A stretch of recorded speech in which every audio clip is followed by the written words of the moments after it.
یا پیروں سے جو کہ اولیاء اللہ ہیں وہ وفات پا چکے ہیں، انتقال کر چکے ہیں، ان سے مانگنا، تو آپ اس بارے میں کیا کہتے ہیں کہ کیا یہ سب کچھ ٹھیک ہے، ایسا کرنا جائز ہے یا ناجائز ہے؟ آپ کے اپنے کیا تاثرات ہیں؟ سر بڑا زبردست آپ نے پیارا سا یہ سوال کیا مجھ سے. اس کے ظاہری بات ہے میں اپنے مریدین سے بھی یہ بات کہتا ہوں. دیکھیں، قبر پہ جانا، قبر کو سجدہ گاہ بنانا، قبر پہ سجدہ کرنا، یہ اسلام میں شرعی طور پہ جائز نہیں. کیونکہ حضرت محمد مصطفیٰ صلی اللہ علیہ وآلہ وسلم نے یہ چیز فرمایا ہے کہ اپنے قبر گاہوں کو سجدہ گاہ نہ بناؤ. اب جب نبی علیہ الصلوۃ والسلام نے یہ چیز کہہ دیا میں تو اس سے بالکل سوال کا میں کہتا ہوں وہ بھی نہیں بنتا کہ کوئی انسان پوچھ لے کہ کیوں، کیونکہ نبی علیہ الصلوۃ والسلام نے کہہ دیا ہے. پھر یہاں سے ایک اور چیز آپ دیکھ لیں کہ سیدنا عمر فاروق رضی اللہ تعالیٰ عنہ حجر اسود کے پاس جا کے کھڑے ہوتے ہیں، اسے کہتے ہیں کہ تو عام سا پتھر ہے جنت کا، صرف محمد مصطفیٰ صلی اللہ علیہ وسلم کو دیکھ کے اور اس طرح کرتے ہوئے دیکھ کے میں نے یہ عمل کیا، نہ تو کسی کو نفع پہنچا سکتا ہے نہ تو کسی کو نقصان پہنچا سکتا ہے. تو اس لحاظ سے بھی ہمیں پتہ ہونا چاہیے کہ قبرگاہ کو اور یہ مزارات کو سجدہ گاہ نہ بنایا جائے. بات رہی اولیاء اللہ کی عزت کی، یہاں پہ بات آتی ہے عزت کی. بے شک آپ اہل قبر کے پاس جائیں، اس کے لیے دعا فاتحہ مانگے. دعا کرنے کے بعد، فاتحہ کرنے کے بعد سب سے بڑی بات یہ ہونی چاہیے کہ ہم اللہ سے دعا کریں کہ یا اللہ یہ بندہ تیرا پیارا بندہ ہے اور ہمیں بھی اسی طرح پیارا بنا.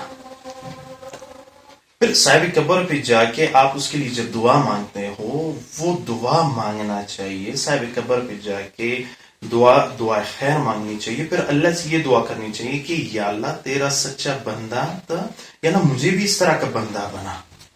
کیونکہ یہ معاملہ دنیا کا معاملہ یہ ہے، انسان زندہ ہے، جو کچھ کر رہا ہے وہ ہو رہا ہے.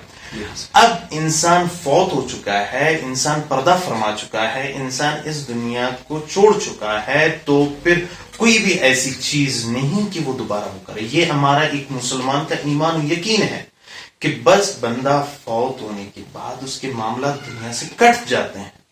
بالکل اس کے بعد پھر کوئی وہ نہیں ہوتا کہ آپ جا رہے ہو منتیں مانگ رہے ہو یہ کرنا. یہ شرک کے زمرے میں آتے ہیں. اور اللہ رب العزت جو ہے وہ شرک جو ہے، شرک کو نہیں مانتا. اللہ ہر گناہ کا ایک اپنا مقدار ہوتا ہے، اسی کی طرح سزا اور جزا دے دیتا ہے، بخش بھی دیتا ہے. لیکن شرک میں اللہ کبھی بھی نہیں بخشتا. یہ شرک جو ہے حد سے زیادہ سخت ترین چیز ہے اللہ کی قدرت کے نزدیک کہ اللہ اسے نہیں مانتا. کیونکہ شرک جب آپ کرتے ہو تو اللہ کی وحدانیت کو چھوڑ کے آپ دوسرا متبادل راستہ اختیار کر رہے ہیں. میں بات کو تھوڑا آگے وہ کرنا چاہوں گا کہ اب دیکھیں ہمارے اندر ایک چیز بڑی عجیب ہے کہ میں نے منت مانگی تو میں یہ کروں گا، تو میں نے یہ کر دیا، اس کے نام کا چڑھاوا دے دیا، اس کے نام کا. بابا کوئی اس طرح کا اصول کے اندر یہ چیز نہیں ہے، اسلامی شریعت کے اندر یہ چیز نہیں ہے. تو کوئی ثابت کر لے. اسلام میں کیا ہے؟ اسلام میں اللہ کی وحدانیت ہے. اللہ رب العزت نے ہمیں کلمہ عطا کیا، لا الہ الا اللہ محمد رسول اللہ. لا الہ الا اللہ 12 الفاظ کا مجموعہ ہے، محمد رسول اللہ 12 الفاظ کا مجموعہ ہے. 12 ہمارے ساتھ بنتے ہیں 24 دن اور رات 24 گھنٹے.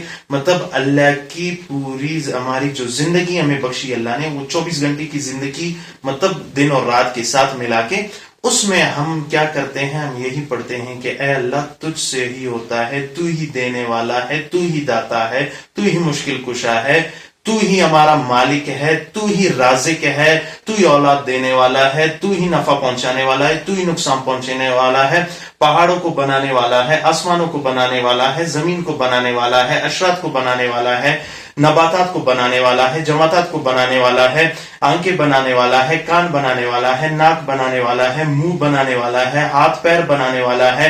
اب یہاں پہ ہم دونوں بیٹھ کے اللہ کی وحدانیت بیان کر رہے ہیں. اس کی قدرت و حکمت اللہ کی قدرت میں ہے، اللہ کے سوا کوئی کچھ نہیں کر سکتا. پھر اس کے بعد ہم کہتے ہیں محمد رسول اللہ صلی اللہ علیہ وآلہ وسلم، اور محمد رسول اللہ اللہ کے پیغمبر ہے، رسول ہے، اللہ کی بات کو ہم تک پہنچانے والے ہیں. یہاں پہ ایک اور چیز چھوٹا سا میں ایڈ کرنا چاہتا ہوں، شاید ماشاءاللہ لوگوں کے ذہن میں ہو نہیں ہے تو ہماری توسط سے.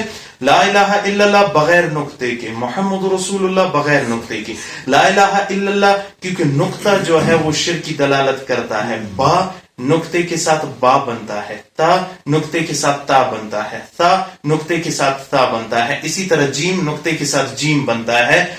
اللہ رب العزت نے اپنے کلمے کو نقطے کی شرک سے پاک کر کے انسان کو سمجھا دیا، اے میرے بندو، اے محمد رسول اللہ صلی اللہ علیہ وسلم کی امتی ہونے کے ناطے، اے محمد صلی اللہ علیہ وسلم کی شریعت کو ماننے والو، کلمہ پڑھو لا الہ الا اللہ محمد رسول اللہ بغیر نقطے کے، کیونکہ نقطہ شرک کی دلالت۔ جب کلمہ شرک سے پاک ہے تو ہم کون ہوتے ہیں شرک کرے؟ ہم کون ہوتے ہیں قبر سے مانگے؟